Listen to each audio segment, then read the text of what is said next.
Assalamu alaikum. Peace. It's Nazir. And Coach Fatimah with OutstandingPersonalRelationships.com. And today, or again, this is our Q&A segment. So I want to address just a few more questions that we get pretty frequently, and hopefully you'll be able to benefit from. So let's just jump right into it. Okay. How do you all manage time being in polygyny? I would say that we did agree upon a schedule for our family that works for us. And everybody's schedule is not going to look the same. And I think sometimes people think that there's a cookie cutter way, and some of us have different occupations. Some people that I know, their husbands are firefighters and they're gone 48-hour stretches or 72-hour stretches. And some men are on call for their job, they're doctors or something like that. So, we agreed upon our schedule, and I think it's really healthy to have everybody involved and agree. Yeah, I mean, it's pretty, again, you have flexibility, and since people's stuff differs, there's no cookie cutter, okay? So basically, I chose how I kind of wanted it to be and got the buy-in by letting my wives know and see what their opinion and their feedback was. So we didn't have a conference and say, hey, what do you think? And how did it? Nope. So for us, it works best switching pretty much every day, switching daily and stuff like that. And since I work from home, I'm at home most of the time anyway, or at least, when I'm doing different work. So it's different than having to leave the house for 8 hours or 9 hours or whatnot.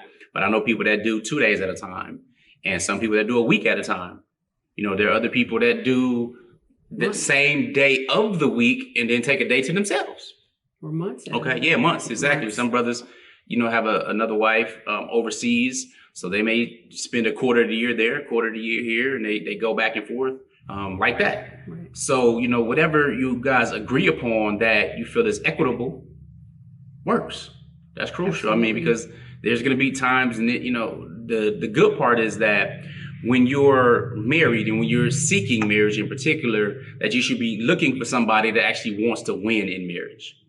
All right. Because nobody is perfect.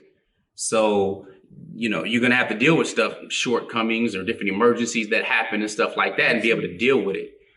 Some people just need a maturity leave and need to kind of get themselves together and prayerfully grow. And that's, some of the resources that we're putting out to help people do that. Because she knows she can catch me or contact me 24 hours a day.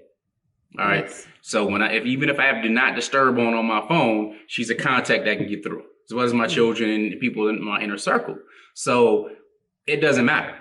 And my other wife, Nyla, she's not going to have a problem with that. Why would she have a problem with that? She can access me as well, because I'm married to both of them. It's not just I'm married half the time to one, half the time to the other. That doesn't make any sense. So our time is our time. And to be married to somebody that's mature and that's grown is a big difference. So yeah, we decided on our time. You should be able to decide on your time, have something that's equitable.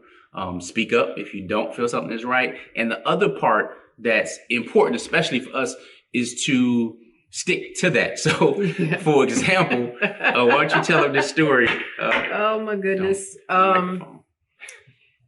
This is hilarious, and I can't believe I did it. I'm going to say it on video. I was asleep, and I don't know what happened to me, you guys, but I must have had some type of Twilight Zone level nightmare where I jumped up and I started shaking him and said, you got to go, you got to get out of here. It's 1 o'clock in the morning. You're not supposed to be here. And he's like, huh? You know what? I'm like, oh my God, why is he here? And I'm panicked and flustered. Thinking that I was supposed to it changed nights. That's what nights. She means by me not being there, not get out. No, I would never say that. But yeah, I thought he was supposed to be gone, and he was not supposed to be gone. He was actually supposed to be at our home on this particular night, but I jumped. I can't even remember doing this ever before. But that night I did do it. We laughed about it later. I probably will laugh about that for the rest of my life. And once my grown-up daughters knew about it, they continued to roast me about it for the rest of the day. So yeah, I did that. So it's very important to all three of us that we give each other the rights that the one is supposed to have. So I panicked thinking he's supposed to be gone, and he wasn't supposed to be gone. So yeah, so funny. Again, that maturity leave is important because if you're watching something, or whether it's show, movie, chilling, whatever, you might have to pause it, stop it. That's okay. And continue it, you know what I'm saying, the next night. So, or however you have your schedule set up. Right. All right. So hopefully that answers some questions. I don't have it as difficult as some people, because my wives aren't like, oh, they may be, oh, I miss you, won't you stay, and all that kind of stuff. But they're not going to let me, even if I wanted to. No. Because they're concerned about, again, themselves and ourselves and me as a Muslim. Yes. You know, so again, Islam came and regulated polygyny, and we stick to those rules because we all going to return to the Creator. We all going to return to Allah, and that's the most important. Right. I agree. Next question is, how do we handle jealousy issues that might arise within our grown daughters?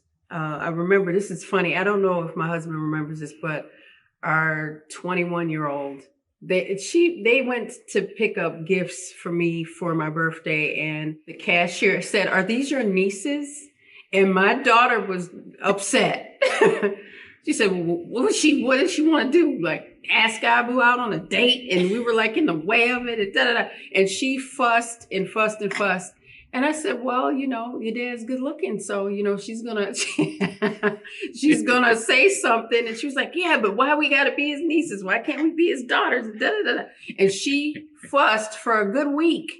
And I said, oh, she has a jealousy that's natural for her dad, because it's her father. And I know my father was the first man that I loved deeply. And I know that our daughters, he's the first man that they love very deeply. So when this cashier came out of left field and said something so horrible, these are nieces, I'm like, the woman didn't call you out your name. She's like, I don't care.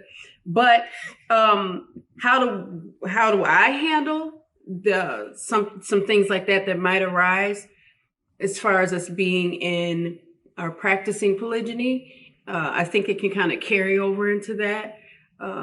I'm blessed because I have a very incredible, and I'm able to say this, but I have a very incredible co-wife.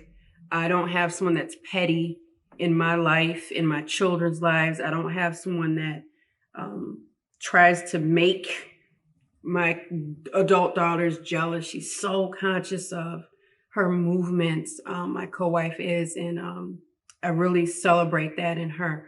But for my daughters, I teach them, they might not like everything, and they're still growing and learning about marriage, and they're not married, and it's different to do it that way and you're not married. But I always teach them, you want to respect everyone's role. So she's no less a wife than I am because I might be the first one, and I don't want them to look at it that way and like grade us or weigh us, or we're both mothers, we're both business women, we're both wives, you know, first and foremost. And I want my grown daughters to respect her role as a subsequent wife, because I said you wouldn't want somebody to diminish my role as your father's wife, so we're not going to diminish hers. It's not of our culture to even do anything like that. So from when they were younger up until now, I know they have their jealousies for not just one woman. All women that come anywhere near their father is it's a threat. And I didn't realize this until a couple of years ago, until our daughters got older. And I said, uh-oh, they're watching all women that come within close proximity. I don't care if they're married. I don't care if they're not married. But I think it's kind of cute, but they're still growing and learning. So we're here to help them with that. Indeed. It's hilarious. It is. It's not their, concern that I'm going to be out there talking all these women. No, not at all. Nah, that's not Never what happened. that. So anyway, that's hilarious. It is.